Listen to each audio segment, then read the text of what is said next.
What's good? Your man Will Freeman, RevolutionaryLifestyleDesign.com, coming at you today to talk about my thoughts as an ex-professional trader on Bitcoin, on cryptocurrencies, and on blockchain, because I've actually got a lot of questions from you guys on this.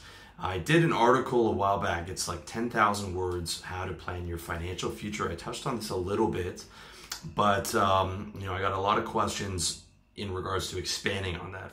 That said, I would check out that article because that is basically my financial plan. It's really in depth, and the video as well is really going to be useful. It's like a 9-10 part video series. So basically my views on blockchain, crypto, Bitcoin, Ethereum, all that stuff are mixed. First off, on blockchain, I think blockchain is an incredible technology. I think it's incredibly disruptive in a good way, and will continue to be, if not the blockchain we see now, some type of more advanced iteration of it. It is changing the world and will continue to change the world. I see that as a certainty.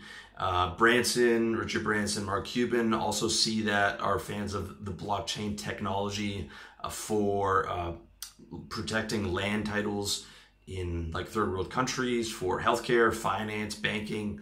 I agree, we're going to see blockchain develop in all those industries, I would say.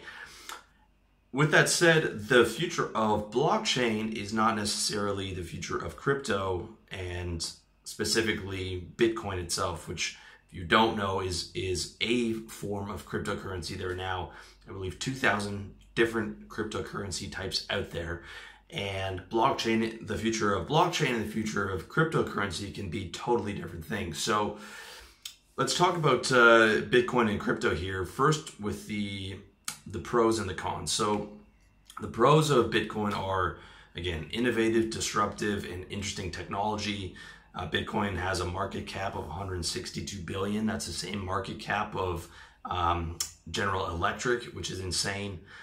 Virtual currencies in 2017, coming up the end of 2017 here, rose 1,620% compared to the average 8% return in the stock market, which is that's an insane return for 1 year. Or, if as a better comparison, if you compare that to the valuation of the USD, in comparison to other currencies moving up, I mean, it's insane. It's got more anonymity than owning currency. I do not believe in total anonymity with anything that's online, except for cash in hand. But I do believe that the blockchain Bitcoin technology is more anonymous. However, one of the biggest raids was Silk Road Marketplace, and the FBI came in and just jacked all their Bitcoin, basically. So the FBI might be one of the bigger holders of Bitcoin right now. Better protection against hackers, at least the cryptocurrency. If you're using an online wallet, I'm not sure how I feel about those things, but you can actually take your Bitcoin into an offline wallet, like onto a USB card, which is definitely a lot safer, I think, than your typical bank account. It's useful for buying things online, i.e. not worrying about your credit card being compromised. Also, you can get a discount at certain places by using Bitcoin. And if you're super smart and you've got a big rig, because the processing power and the speed and the technology, you really need a lot, then mining Bitcoin is an option. It's an option you definitely don't have with a traditional currency. Mining is also an really, really ingenious way of controlling the supply of the currency, so that it can't just be inflated at will, like it can be with a central bank that's not tied to gold. And whereas gold would have its rarity and scarcity built in because it's a rare mineral, the mining technology to keep Bitcoin relatively rare, I think, is absolutely brilliant. It's a hedge, you could say, against the corrections or collapse of traditional currencies. If the U.S. economy does collapse, Bitcoin can be a hedge against that, as well as euros or renminbi and things of that nature. And it's unregulated without government interference at this point. The future is very much up in the air. So you might see that as a pro, and there's an argument for that being a pro, but that's also a con, which I'm going to get into below. Okay, so the cons of Bitcoin and crypto are it's very limited as a means of exchange right now. You're limited to certain online places. You know, if you want to order kratom, you can get all the kratom you want with Bitcoin, but you can't buy a house with it. You can't buy a car, at least not yet. Yes, future adoption is in the works, and yes, you can convert Bitcoin into dollars, but as a means, like calling it a currency, the primary purpose of a currency is a means of exchange, okay? You can buy groceries with it, you can buy a house with it, you can buy cars with it, you can buy everything you need with that currency, and Bitcoin right now, as its primary function, is very limited as a currency, okay? So that to me is a big con. Again, you can exchange it to dollars. Yes, there is room for a lot of, future adoption, but as of right now, where we stand, it is limited as a means of exchange. Another big problem is limited data. Okay, you can go back and look at the USD. You can look at the pound over 200 years. You can see the chart pattern. You can see how it moves. You can get a range for the fluctuations. You can go back and see what all the collapses look like, you know, what all the bubbles look like. And with gold, it's even longer, if not 4 or 5, probably 600 years. You can see a chart of gold. Gold's been a storehouse of wealth for what, 1,500 years, if not more. Of course, the past does not predict the future, but it certainly helps. You know, when I was a trader, I would always look at the chart to get an idea for the range. It's very, very important to be, the more data you have, the better it is. Right now, another con is that Bitcoin is super volatile. I mean, it's insane. It's absolutely insane, the volatility on that. Okay, if you're a trader, you can make a lot of money with volatility, but you can also lose a lot of money, and for reasons that I go into about not using this as a trade. I mean, it's the volatility, if you're looking at this as some type of an investment, is it's crazy, man. Okay, next con is that it's not backed by government power. As I said, in the pro section, being unregulated can be looked at as a pro, but it's also can be looked at as a con because there is no government protection and there's no government enforcing its use. Okay, in the US, you have to use US dollars as a means of exchange. This keeps the US dollar relevant, and it is backed up by the strongest military empire ever assembled. Okay, yes, there are cons with that, and it's regulated, and you know, the way that the dollar is created with the Federal Reserve and central banking. Yes, okay, I get it, but it is backed up by that. Okay, it is enforced by that. It is enforced, you know, around the world as the standard reserve currency, at least for now, and that guarantees its relevance, guarantees its use. I mean, even if the U.S. economy does take a, you know, depression at some time, I don't see the U.S. dollar going anywhere. I mean, the British pound's been around forever, okay? Even after the British Empire collapsed, the British pound is still being used. Cryptocurrencies, I mean, this is a totally unregulated industry, okay? And it doesn't have the government protection, you know. In my bank account in Canada, you have $100,000 worth of depositors insurance paid for by the government for, you know, if your account's hacked or whatever. Okay, so that's very important to understand.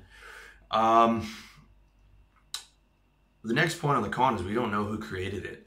Okay, apparently it was a Japanese guy, and we've never seen him. And there's many conspiracies. Some people think it's a pseudonym. Some people think it's an American guy who passed away. They think it's another American guy. Some people think it's a combination of Asian companies or China or US alphabet agencies.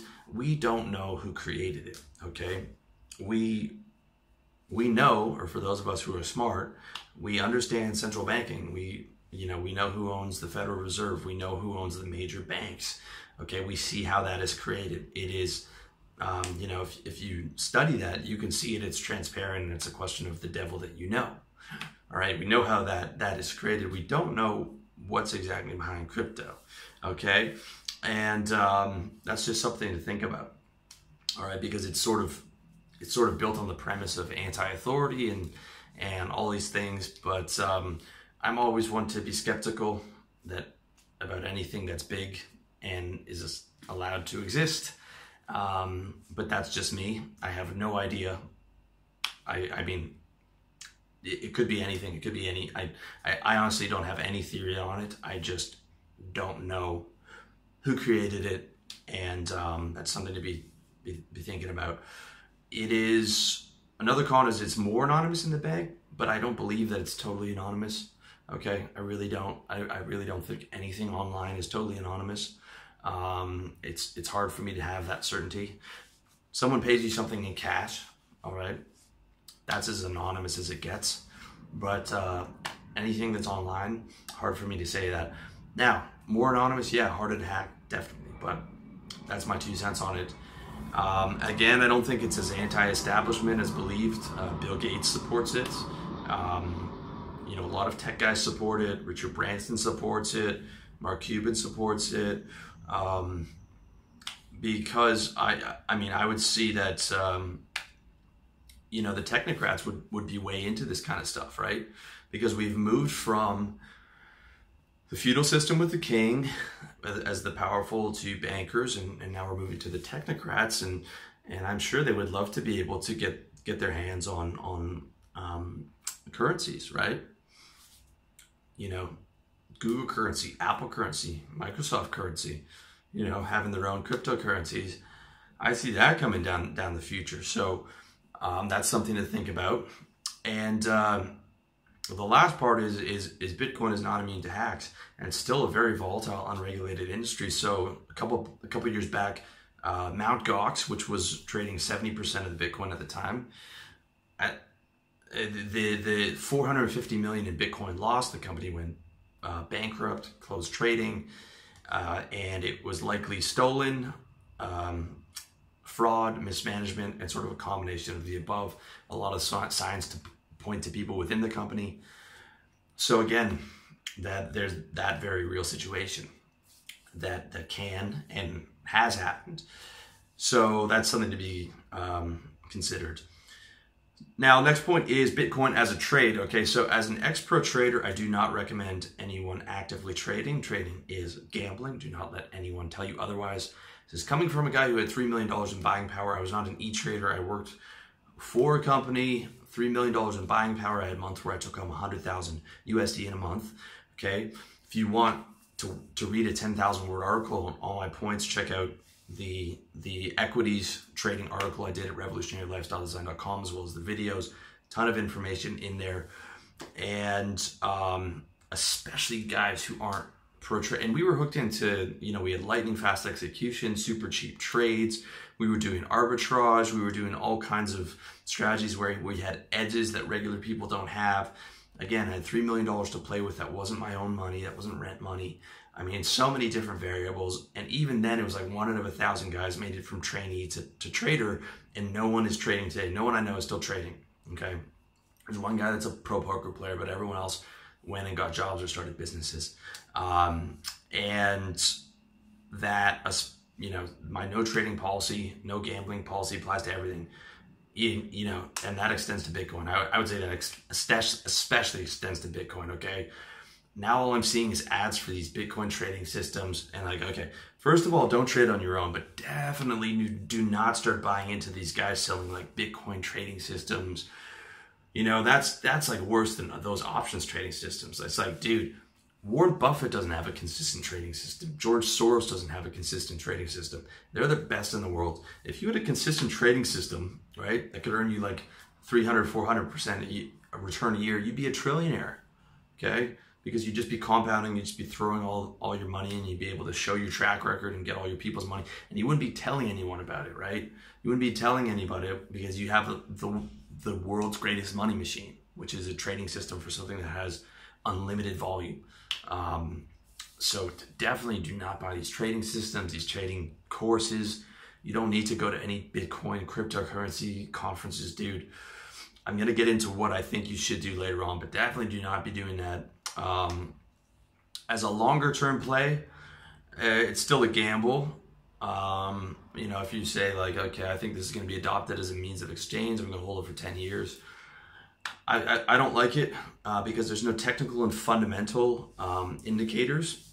Even though I'm disregarding trading as a whole, at least when I was trading before or whatever, if you're buying an index fund, you can look at it and say, okay, every 8 to 15 years there's a crash. You know, when I first dip into my index fund, maybe I'll wait till that crash, and I look at the 100-year chart. You know, I start to see an upswing after that 10-year crash, and now I'm going to dollar cost average in for the next 30 years to this thing. Or, you know, you've got some type of play on, you're looking at the chart and you're thinking like, you know, it's based on interest rates and based on, you know, all these different variables, like, okay, the housing market's looking right for a crash or something like that, and you're going to short housing stocks, something along those lines where you have some type of indicators. I don't really see that with Bitcoin because it is not, at this point, it is not sort of a valuable asset based around other things, which I'll explain in Bitcoin as an investment below. Okay, I don't recommend Bitcoin as a trading option, and you know, I don't like it, but I'll touch a little bit on that more when I get to my advice. Next point is Bitcoin as an investment. Again, I don't like it as an investment. Here's Warren Buffett's thoughts on Bitcoin, best investor of all time.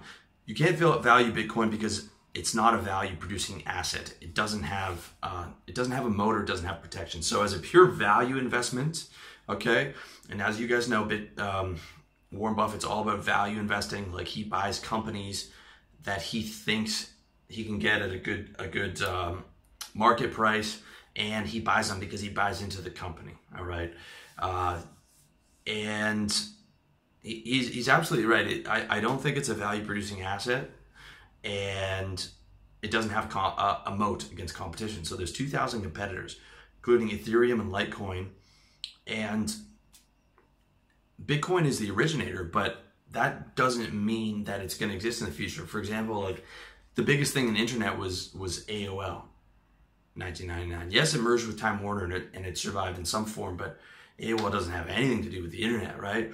Google and Yahoo and you know, all these different companies came along and took that over, and now Amazon and Facebook are coming in. So just because it's the first adopted doesn't mean that's going to be the one, doesn't mean it's going to exist 10 years from now. And it is not a value producing asset. It's just a pure speculation at this point. Like, it's going to go up. I mean, I guess the only thing you could bet on is it becomes a means of exchange, and, you know, that will increase the price of it as people start to move away from wanting to hold currencies and are less trusting of currencies. And once you buy a house with Bitcoin, then maybe you know, that's something perhaps you can invest in. But I agree, I don't see it as a value producing asset. Bitcoin as a traditional value asset investment is a no in my book. With that said, as a speculative buy and hold, it's an option. It's just not one that I like, which I'll talk more about in later on. The idea of, you know, and then you don't have chart patterns going back 100 years. You can't see the range. You can't see where it's been. I can see, you know, every 18 to 15 years there's a market crash. You know, I don't know if I'm buying into the top right now. I really, to me, it's super volatile. It's unpredictable. I don't have any data for an educated, informed decision. I can't see it. I mean, even with the internet bubble that you had back in the 90s, you could still see, all right, well, I could compare that to previous bubbles. You know, I could look for where the top is. Of course, you can never directly find the top. But, you know, you had 100, 200 years of stock data. Now we've got like, what, 5 or 6 with Bitcoin. I can't see it, dude. But I definitely tend to be conservative with that type of stuff. Okay, I don't know where this thing is on the charts, and that's just it. So next point is ideas on the future of blockchain and cryptocurrency. Okay, so the powers that be may very well crack down, regulate, or outlaw crypto, depending on who supports it. Okay, we don't know who who's really supporting this thing. We don't know if it's anti-establishment or if it is these anti-establishment. So it will be interesting to watch as technocrats look to get control of the banking system. Again, I talked about like Apple currency, Google, Facebook currency. I would bet that we're going to be seeing those in the future. Also, banks are exceptionally wealthy and powerful, and I don't see them just rolling over, right? I see they'll probably adopt blockchain in their banking processes. I've already heard, bankers talking about this. Blockchain is interesting technology, but again, it doesn't mean Bitcoin is the future. Maybe other blockchain, or maybe it'll be the banks adopting blockchain for currencies, or maybe governments will. I don't know. It's super interesting to me, but it's so crazy and unpredictable. I don't see companies like I don't see governments going anywhere. I don't see banks going anywhere, giving up their power. I don't see technocrats going anywhere. I think it's totally disruptive, but man, there's so many ways this can go. And that's something I learned the hard way in trading, is you cannot predict the future. I banged my head up against the wall for like a year trying to predict the future every day, and then I was like, nope. It's just beat into me, right? You think the trade's going to do something, doesn't do it, you cut your losses as soon as possible. When it does do it, you take it out at what you said your exit point was going to be. And the key that when we were trading is like, being right 51% of the time, wrong 49% of the time. But that 51% of the time you're right, you held on to your winners. The 49% of the time you're wrong, you cut your losers, whatever. Okay. And then you would hear all these people on CNBC like, oh, the reason for the surge of the market was the interest rate. It's always the economist, right? He makes 60 grand a year, and he knows everything that happened after the fact, right? It's like, if he knew shit, he would have, put all his money on to where that was going, right? Instead of just getting on CNBC talking about, well, it's about interest rates, it's about inflation, and I know exactly what happened. You don't know anything, dude. All right, no one knows where stuff is going in the future. That's very important to understand. And for Bitcoin and crypto, if it becomes money, the bubble might continue. But weathering all these adverse conditions and all this stuff. But I do look at Bitcoin and crypto as a bubble right now. I don't know when that bubble's going to burst, but I know that every bubble does. It's at $10,000 a coin this year. It might be 30 grand next year. It might be 2 grand. I don't know. But I see that it has all the symptoms of a bubble, in that everyone's asking me about it. Everyone's talking about it. Massive amounts of people on Twitter and all these courses coming out. And it was like, what Jesse Livermore, who's a famous trader, said. He said, like, when the guy who works in the elevator, in your building, when the elevator boy is talking to you about stock tips, it's probably time to look that it's in a bubble, and maybe you should be careful.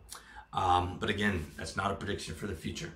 Okay, just something to keep your eye on. So here's my advice. All right. There's a lot of stuff I wanted to talk about, but here's the meat and potatoes of my advice, okay? So at this point, I don't own any Bitcoin. I don't plan to own any Bitcoin, except maybe as a small amount, as a more secure online payment. Maybe in the future, if it becomes better accepted as a means of exchange, as part of a currency basket hedge against some kind of US dollar collapse in there with euros and, the Thai baht that I have now, and maybe some crypto in there as a hedge against that, is an option for me in the future. Again, I've got no prediction. Bitcoin's at 10 grand a coin right now. It could be 30 grand a coin, could be 2 grand a coin.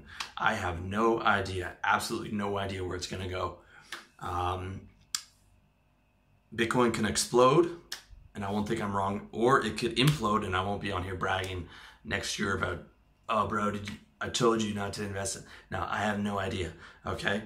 I'm saying that I can't pull the trigger on it with the information that I have, as well as it does not fit my financial game plan. Okay, I highly suggest you check out that article that I wrote, how to create your financial game plan, or check out the YouTube video.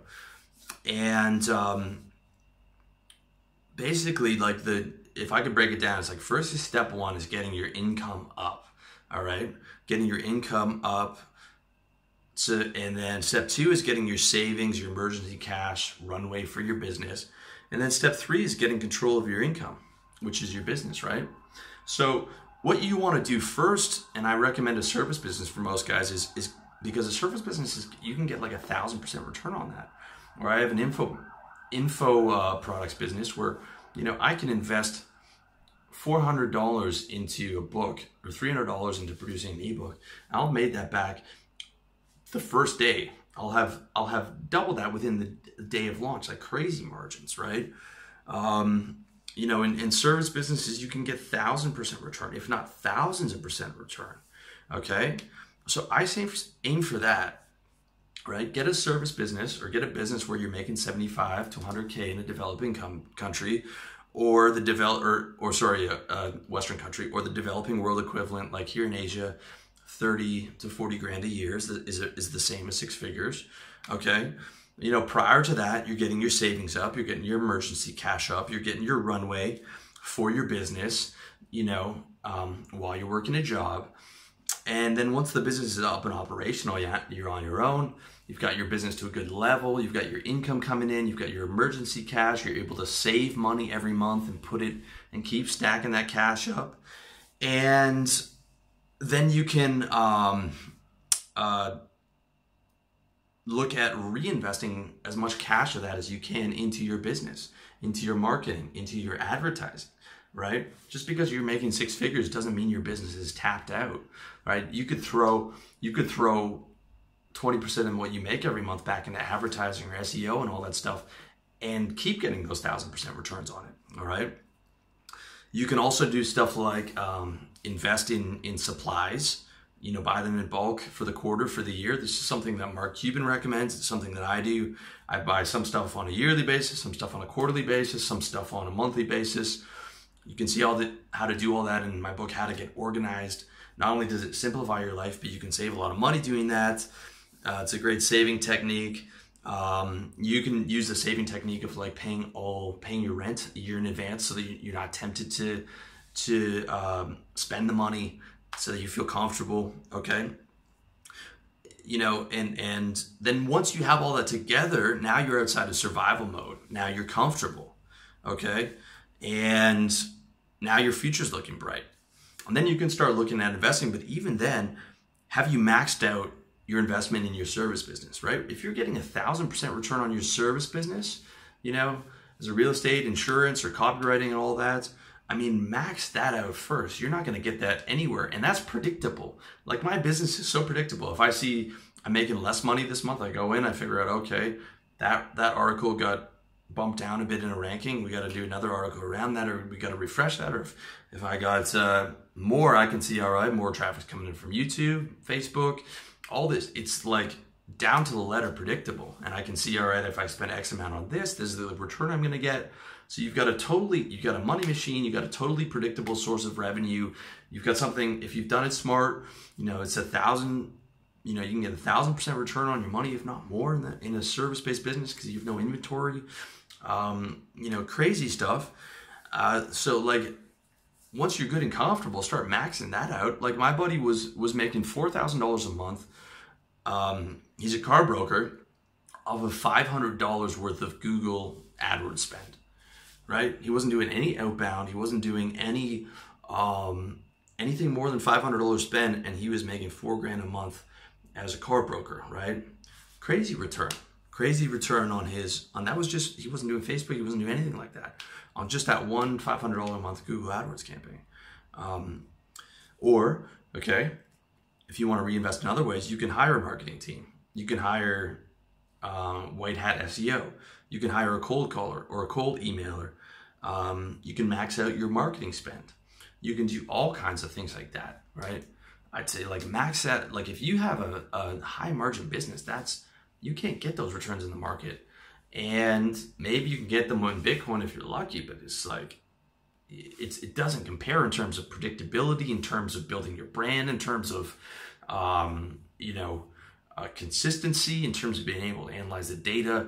I mean, I love when I was a trader, it drove me crazy because I didn't know what I was going to make. I would make 100,000 one month. I'd make $3 grand the next month. And then there were periods where I didn't make money for 2 months, right? The business is like, I know to the letter where I'm going. And I love that. Okay, I love that consistency, and that's something to be thought about. So reinvest as much of money in your money machine with high margins and predictive profits first. If you want to speculate, dude, it's like, it has to be with money you don't care about or you don't need. All right, if your net worth is $5,000 and you're throwing $2 grand into Bitcoin, that's your rent money, dude. That's your rent money. When something can and will happen that fucks your shit up, that's 40% of your net worth. That's crazy. That's insane, dude. Like 40% of your net worth in Bitcoin, right? If your gamble turns out to be correct and you make like 20 grand, it's good, but now you got a dangerous mentality, right? Because you're not going to stop. You think you can throw 2 grand in, make 20 grand the next year, you think you're going to stop? Man, hell no. It's like guys talking about just taking one steroid cycle. No one ever does that, right? You're like, oh man, you know what you're going to say? You're going to drop, and I've been around traders for a long time, dude. You're going to drop 2 grand, you make 20 grand. You know what you're going to say? Man, I knew it was going up. I should have dropped 5 grand on it, man. I should have bet 5 grand on it. You're never happy, okay? So you know what you're going to do? You're going to go in again. Next time you're going to spend more. But you know what's going to happen? You play again eventually. The next time you take a hit, you're not going to be able to punch out because you're not a professional trader and you don't have the discipline and you're playing with your rent money. You're not playing with the $3 million of other people's money that I was playing with. You're playing with your rent money, dude. So that $2,000 starts going against you and you're like, man, I can't lose this. I have to hold it. Have to hold it, right? Have to hold it till it comes back, all right? Or maybe you can get some credit and put more on it and average into it. So like, I don't like my position. I'm going to throw another grand on there. And man, it just keeps getting worse. I'm gonna average into the losers. What every rookie trader does.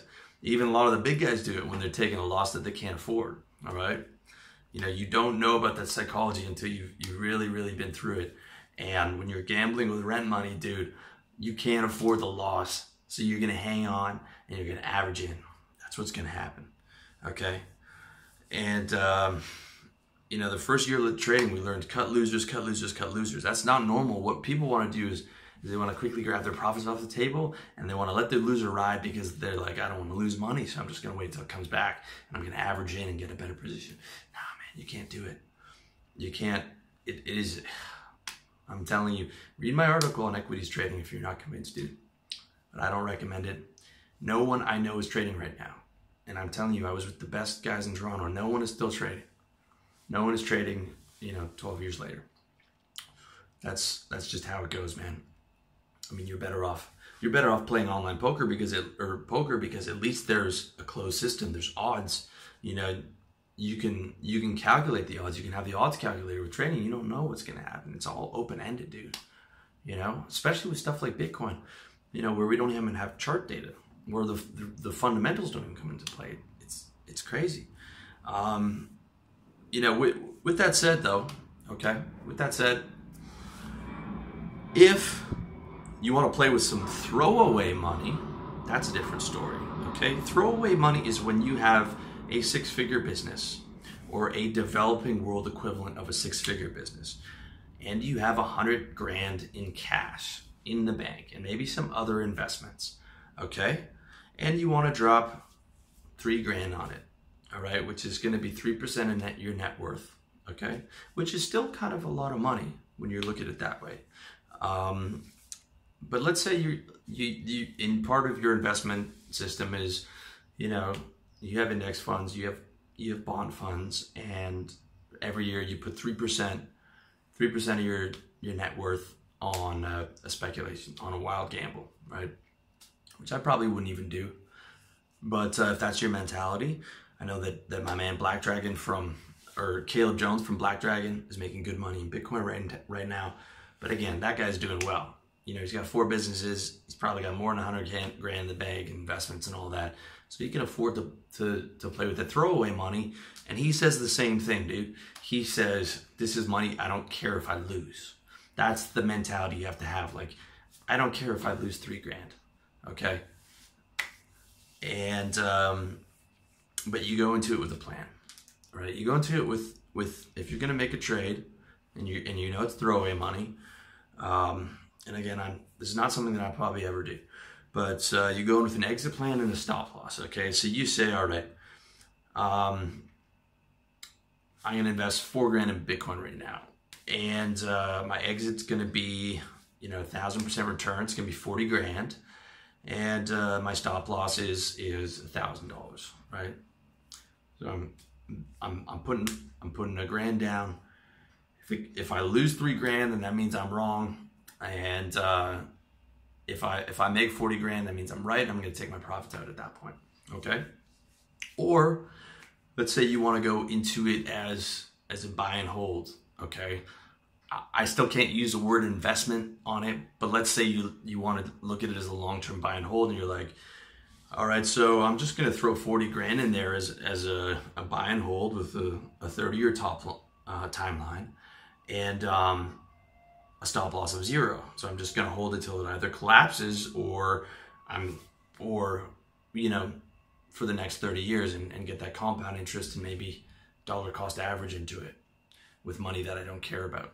Again, I don't like it, but the only position would be is like where those 2 trades, when you are financially secure and you've got all the money invested in your business and you've got, you know, different streams of income and perhaps other investments and, you know, hedges and all that stuff. And then you got some throwaway money, man, but you're probably going to be like, you know, at least my age, if not in your 40s at that point. So that's just my 2 cents, dude. Okay. I'm aggressive about my business and putting money into my business and all that, but I'm conservative on the other stuff. Okay.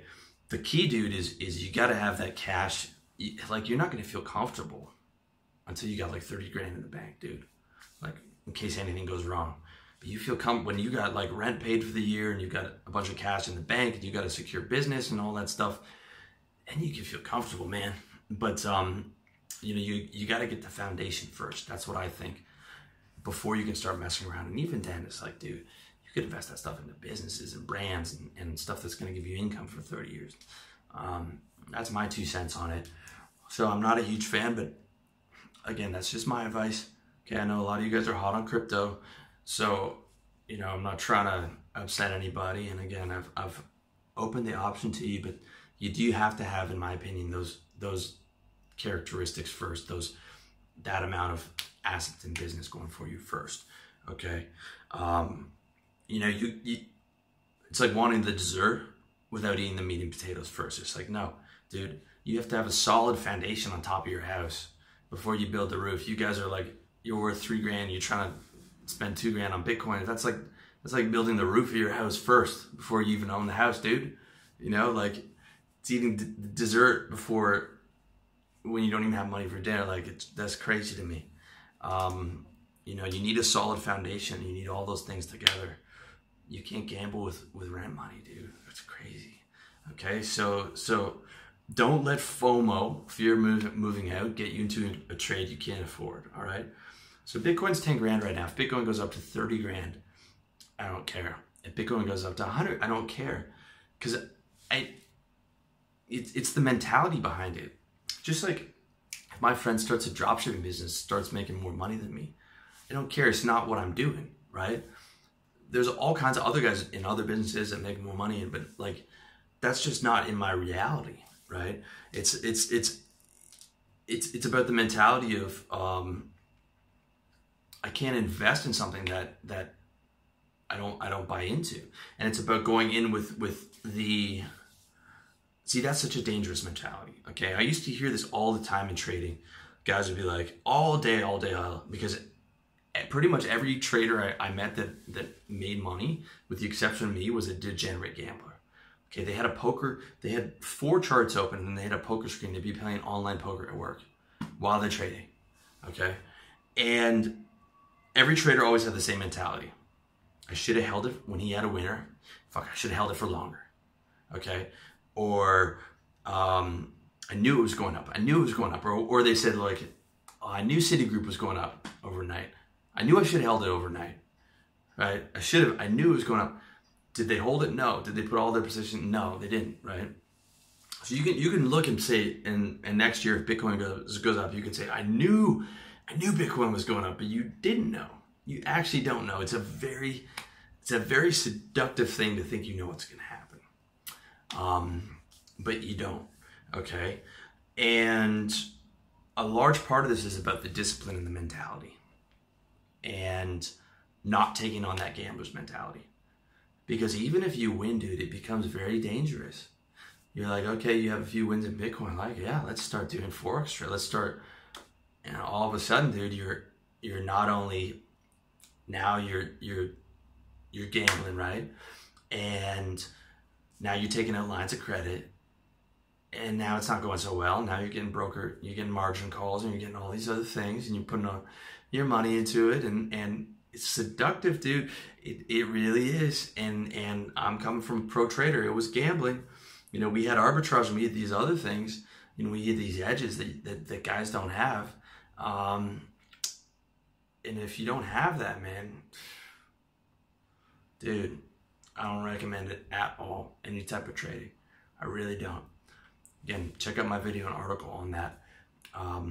What's more important is the mentality and the discipline and making the right decisions instead of just, oh, I knew it was going up. I should have. No, never have that fear of missing out, dude.